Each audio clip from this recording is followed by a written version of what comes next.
Some experts speculate the Kremlin feared the CIA would learn about the mission to Egypt. Pressed by US competition in the arms and space race, Russia did not want to start a tomb race. The geopolitics of the time enabled Project ISIS to operate with complete secrecy. By the late 50s, Egypt accounted for 43% of all Soviet aid to Third World nations. Soviet military personnel in Egypt numbered over 20,000. The heavy military presence was used to shield the covert operation.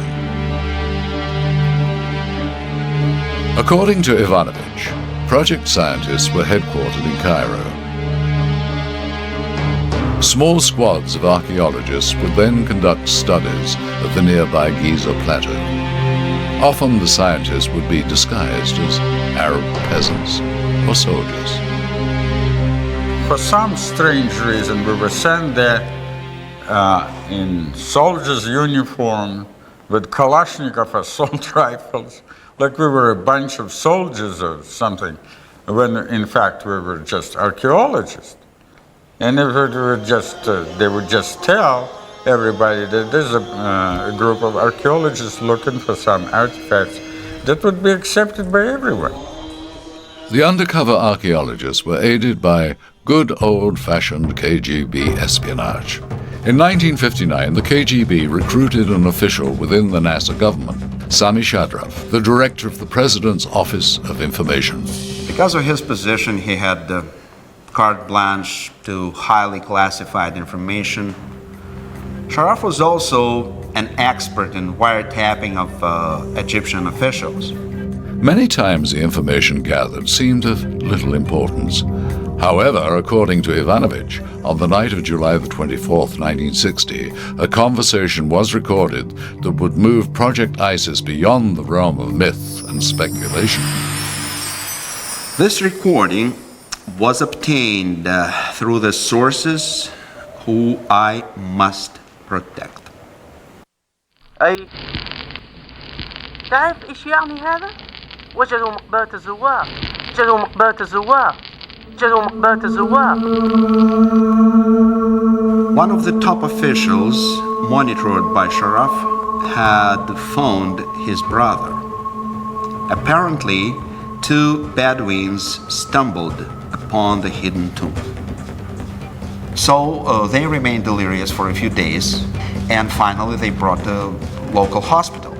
And they repeated only this word, Makbarat al-Zohar, which means the tomb of the visitor.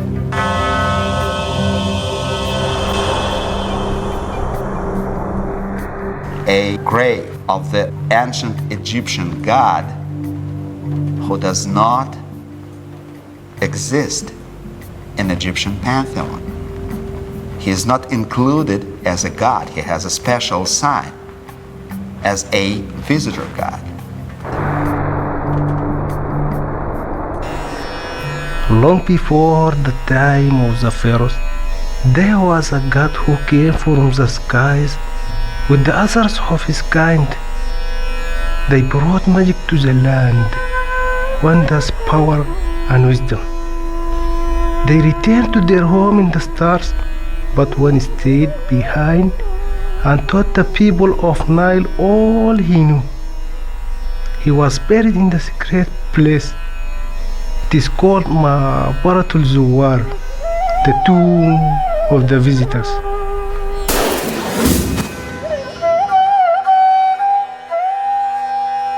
Can myth conceal the truth? Could a legend be based on fact? Perhaps. But the claim the KGB thought mythology could lead to alien knowledge demanded further investigation.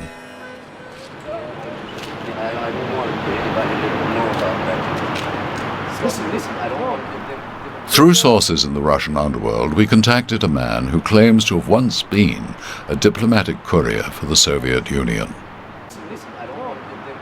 I worked as a messenger for diplomatic corps.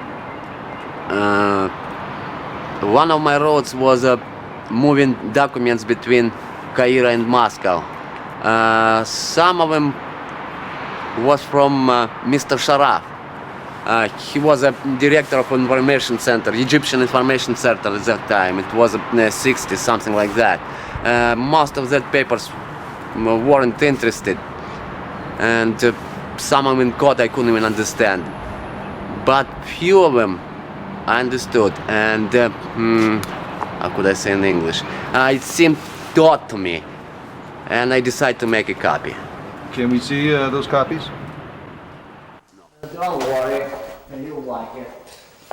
That's my secret place, nobody knows about it. You don't have places like this in America, huh? We were taken to an abandoned office building on the outskirts of Moscow. A hidden camera and concealed microphone recorded this footage. All my paper in here. That's like a life insurance. A lot of people. You know, I think. Let me see. Among the documents was a memo purported to be from a KGB official. It reads, "My agents have secured the notes of the scientist working on the tomb of the visitor findings." You have another one? Agent. Is that KGB? KGB letter.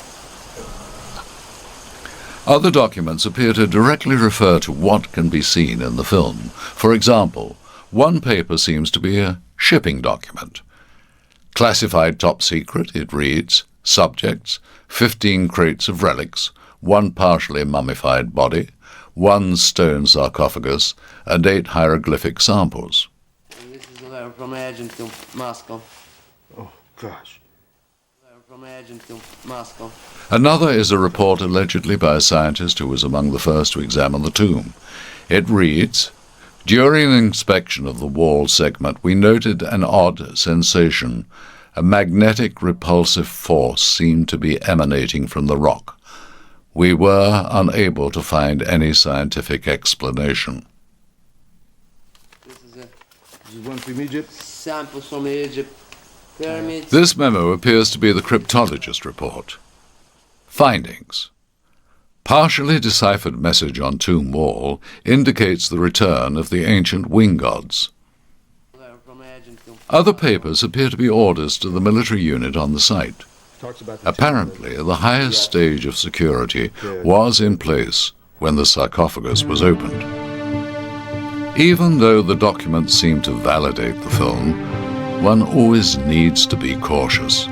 For in the shadow world of the KGB, nothing is ever as it seems.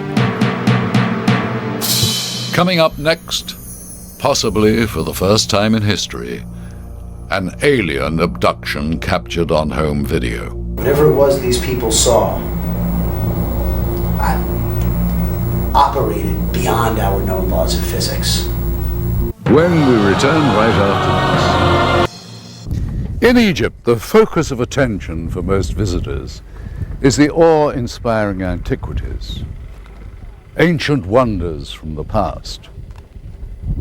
Is it possible these attractions have been a draw for life forms other than human tourists? Not according to Ivanovich. He claims aliens didn't come to Egypt to see the pyramids. They came to build them. We deal with the unprecedented discovery in the history of mankind. It's the first discovery of the remains of a humanoid extraterrestrial alien which was walked the Earth 10,000 years BC. Reportedly, the discovery of the tomb caused the KGB to split the mission's efforts. While work continued in Egypt, scientists in Moscow studied the tomb artifacts and mummy. I got a call to report to the lab immediately. There was an archaeological discovery, and we were to test the artifacts. And we were told that the items came from an Egyptian tomb of an undisclosed location, and we were not to discuss our findings with anyone. Meanwhile, back in Egypt, project scientists began to speculate the entire Giza plateau was designed for a single purpose. This theory found support in later research.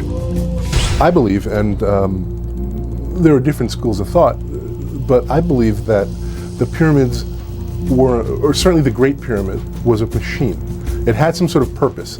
The measurements are extremely precise.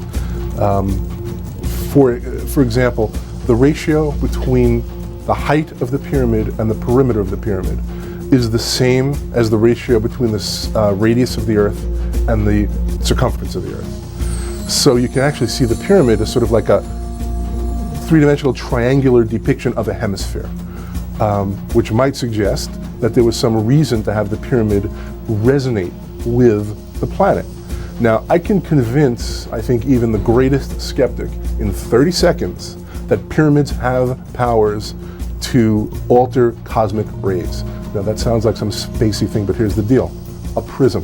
Archaeoastronomer Yuri Vladimir agrees with the prism hypothesis. The pyramids are in effect huge prisms capable of concentrating energy. Capturing the light from the stars would initiate a process that would turn the Great Pyramid into an interstellar transmitter. Project scientists claim the three pyramids and Sphinx might be integral parts of an immense machine designed by alien engineers. According to them, all the monuments of Giza are linked by a master control mechanism inside the Great Pyramid. A descending passageway leads to the king's chamber.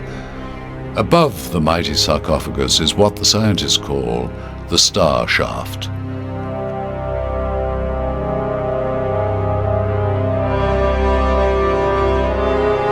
According to their theory, when a specific celestial alignment occurs, starlight streaks down the shaft. The prism shape concentrates the radiated energy. When the radiation strikes the sarcophagus, something similar to a cold fusion reaction might take place. Project researchers believe the energy would be magnified and transferred to the other monuments. In ways not fully understood by the team, a unified beam of energy would erupt, producing a celestial beacon for planetary navigation by spaceships. No doubt a far-fetched theory, but nevertheless the team informed KGB headquarters of their findings. We briefed the KGB on our findings. We were ordered to investigate possible targeting sites for pyramid transmissions.